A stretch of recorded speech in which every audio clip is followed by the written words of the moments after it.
sinulog ublog ang sa igong mahatod ni. Tigsik, bayos na iban. Tigsik ko sa mundo'y kaharo. May mga bayos na dapat sinasabo. Sa laban ng kalikasan, respeto dapat ang mangingilotan. Tigsik naman ako sa gilid kang aplaya. Pagkalaot sa kapalibutan, iyo ang tamang daig na kapat. Kung habok ng magkaabuso, sa kausa magkadlagan, magkaabot ng husay at pasensya, para sa satong tinakbanan. May kalangitan na parang kabusugan. Tigsik ko sa buktoy kalinigan. Responsibilidad ang dapat terminatong tandaan. Sa kabilang ko ng kapalibutan, kita naglalakad sa katulungan at sa kulang malinig na pagkatakunan. Pagkahiganyo, kaya dapat isipon bago magpakurusugan sa karaotan ng mga kahubenan. Tigsik ko sa pag-irog ating kaharungan. Pagkakasundo ating pagtitindihan, dapat ngatong paginotan. Sa pamilya ating banwaan, pagkababa ang pundasyon ng sa tungkatandaan. Kung gusto mo makapagpaugma, pagkasaralo ating respeto, dapat ang mahal. Tigsik ko ang tinampo ating salog. Iyon ang aking na may purong puso. Pagtios ating pagmamalasakit sa kapwa, ang tamang abot ng sa tunggibo. Sa harong, sa eskwela, ating komunidad. Bicol, tigsik ko sa kadlagan ng buhay, integridad ang mahalagang pag-angat. Mula buong lahugay ng kadaklan, sa tinampo ang kalahayan, maging tapat ating matinok ang haligi ng sakong pagsasabukan. Sa panahon ni krisis, ating munyan, pagkarabangan ating pagkakasararo ang akong tugang. Tigsik ko ang pagsasabunutan sa sarulugan. Ang sibag sa pagpunlad ng hamalat sa pamayor, pagkarabangan ating pagkasararo, magiging malaintig ating bantod ang atong direksyon. Tigsik ko ang pagiging mapanibano sa bayo ang mga pagsubok. Dapat natong tuntun kung humano si salok sa kahirapan ating kapangyarihan. Panahon na para magmadinalang ating maglaot sa sarong mundo na may kahusayan.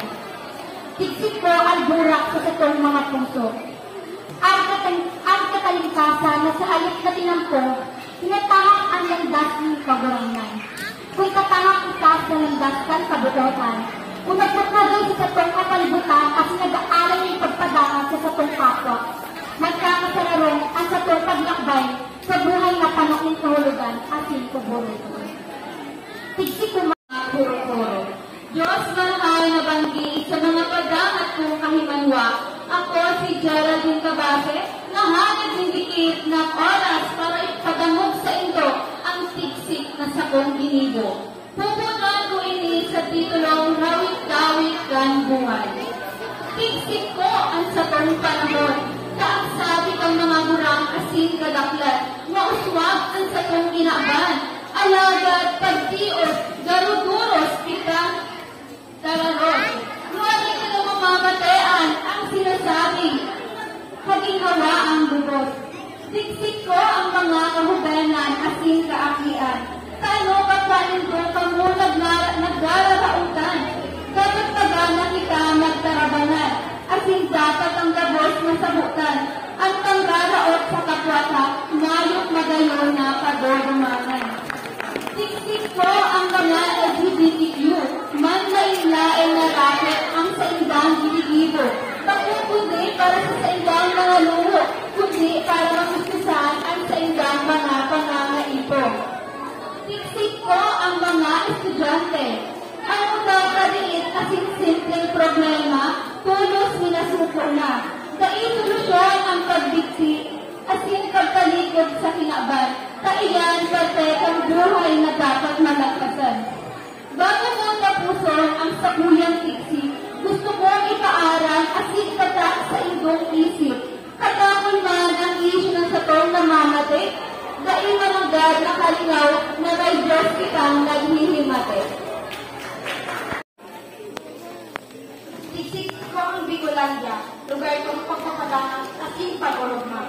Sa pagmarasing kalahayan asin pag-ibo ng tama. Dahil ako digdi, mabiglag sa kuyang kultura. Tiksik ko ang Bicolanda, nagarutama sa taga maguro. Makukusog, sa di pero perli mauro. Uragon namin magkuyaw kung magtino, pero pagkabot sa pagkakadaman, gabot na ibang paluwa. Tiksik ko man ang nituan ng kada Bicolana. Ang sarang salit na halabang pangalo, masisipanan mo, mainot pang maubos ang pasensya mo, kaya sa sili sa araw ng mga Bicolano. Isip ko ang mga tula, mga marawis-rawis ng puso, dating kaugma. Marurumduman mo na nakasana ang kagayunan na may giya. Hindi sa lugar na inaapod na, Bicolandia. Isip ko ang kabalaan ng mga burak ng kamali, mahamot, garo alamat.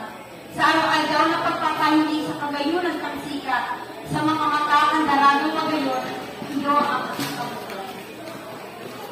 Isip ko ang pagkaon di sa tuyang sinirang Bicol Express, pinangat at inatong na may pakla. Sa kadang-daan, piyesta at iba pang kaugmahan. Papakulot ang kalasan, ang panungsihin mula ka. Nakakanan. Isip ko ang disidente kay Manwa. Pag-abot ng bagyo, intirong nagurog ma. Ano man dahil kakaray magproblema. Maripatang mag-swimming na lang sa baha. Dawa pano, at least libre babad na daha. Tiksik ko ang sa kong mga kay Manwa na maurok sa paglapit. Dahil kaarong. Lunes hanggang Domingo, may laog dahil palinis. Presente kay San Fernando, Milaoy, Tambo, Cáceres, lalo na sa Pulventes. Tiksik ko man ang kapistahan, paano permit pagkarakanan, pero pagkatapos mabasog ang tulakman, ininutan sa ugasan ng mabirulagan. Tiksik ko man ang kulturang Bicolano. Asal, kung nanganuloy, kamusta ang sebong pagbuwan? Piling kong tiksik ko ining mga kaubinan, sa mga nagurang sa piling natatawagan, sa akin pila ay puro kasalanan mo. Grabe mga huling-huling na akala kong isinaman. Ang respeto ko ang kailangan kailangan, pero ang spirit at naman. Sa kamaan titikon, ining mga tano tikiyo, mga bakuan at alaano ang saro sa John Lloyd Cruz. Ayan pa lang ang bumot sa maan. Pero bago ko pa katahag ang disipridis ka mga kagawad, iyong ikagawad lima. Garo ka Princesa at Francis Fiona. Siyempre, bago ko pa katahag titikon, ining mga stay. Kung susulan kapro balik pa, nguyang tutay na may tips pa. Kaya dahil kasmulong sa dapat street bakuwood. Kining siksik dahil matatapos dahil ko mapiksik ang sutong kapitan. Iyo si Janet Glenn Santa Rosa. Permisa ng hati-hati malagaw ng akin sa pag-awat kay Rescue. At sinabot ko ng magtarang sa baka sa liwan na akong saksa sa tahiyan. Dahil na pang isalala. Tiksik ko, pagod siya sa sakong mga kulimanwa. Tiksik ko ang lagos ng siyang ikila. Sa chismis kayo, mapapagalan ng kuya. Sa kagala nag-aabang ng mga kaya. Hanggang napakain sa kuya, gawa lang ng hindana. Tiksik ko ang mga kakubilan sa dalilin ni Pagkuya. Dawa at pinakikita sa bayan ang mga instrument ng baan sa ilang mga makulit. Pero pag-abot ng signal, dahil malangga ang sakihan. Tiksik ko ang mga kamaihan na pag-inuwa. Dahil mga gawaran. Hindi iwan ang iba, walang